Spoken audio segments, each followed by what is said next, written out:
Suzy Astbury, Managing Director of Inspired Selection, welcome to the London Book Fair podcast. Thank you very much. Now, Inspired Selection represents a wide variety of publishers, adult, children's, trade, academic, professional.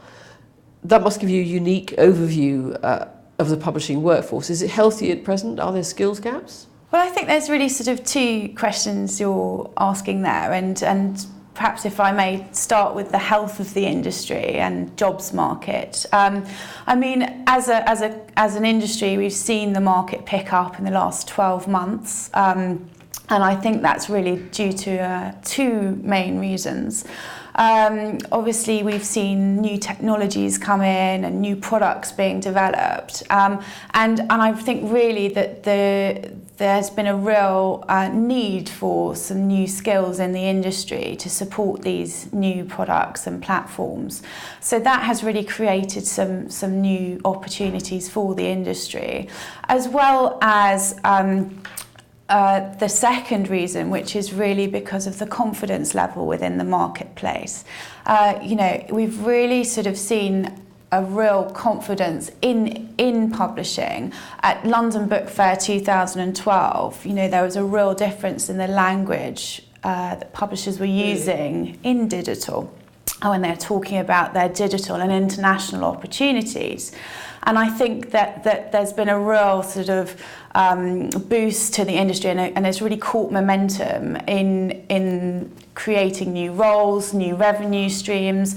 And so we've really seen this come through. So the health of the market is looking a lot more rosy. And the second reason really is due to the level of confidence in the marketplace, as candidates feel a higher level of confidence to move from their company now, which then obviously creates a space, and that creates jobs, and so movement is good. Publishing has undergone a revolution in the last decade or so. Chief executives have to look outside when it comes to senior digital appointments, but do they really understand enough to know what they need and who they're appointing? They don't have all the answers, they don't have all the information, but what they do have is the experience and knowledge to know that to produce and create a solid digital strategy or any business plan, you need to have the right people in place, and they understand completely that they need to hire the right senior digital executives to realise these digital strategies. When it comes to digital, there's no exception to the rule here, and I think even more so, to get this bit right is crucial. Until the century turned, graduate trainees at companies like Macmillan were put to work in a range of departments at home and internationally, so they acquired a broad-based skill set and a great knowledge of how companies worked. Is that possible these days, or is it even desirable?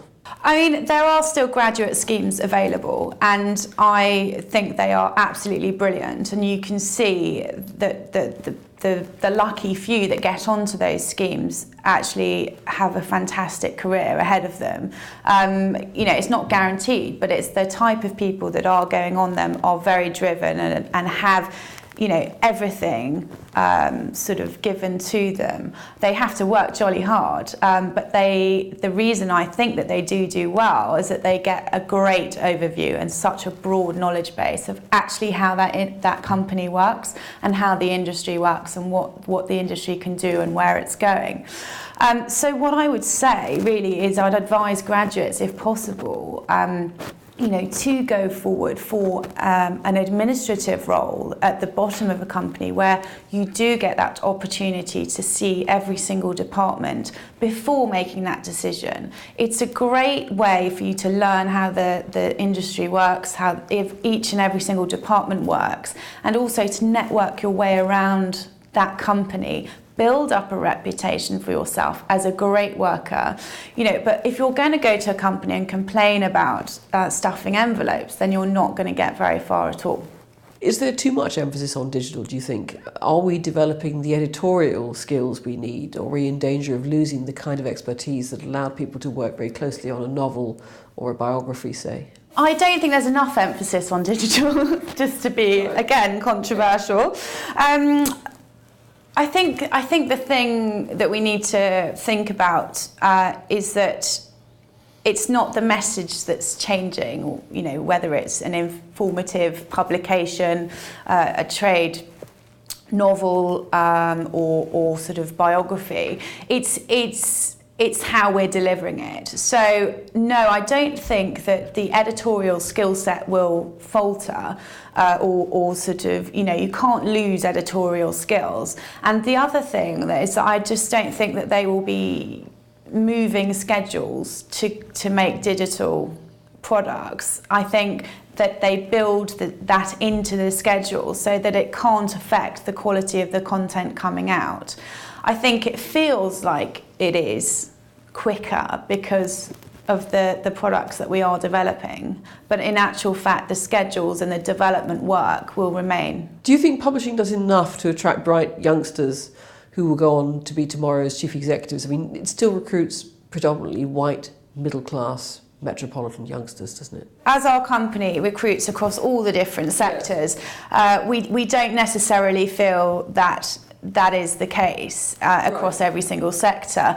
I mean, as a general sort of overview of who works in this industry, I think you need to sort of look to why would people work in publishing, and then work out how to attract talent to the industry. Now, Inspired Selection will be present once more at the London Book Fair, and you're sponsoring the Chairman's Breakfast. What are the benefits for you of actually being there for the 3 days of the fair?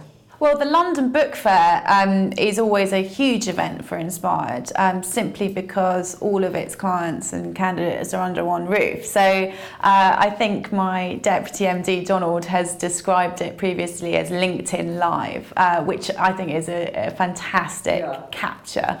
So, I mean, we're excited as always, and we'll be, you know, sort of meeting with over 100 of our clients and candidates and attending lots of the seminars as well.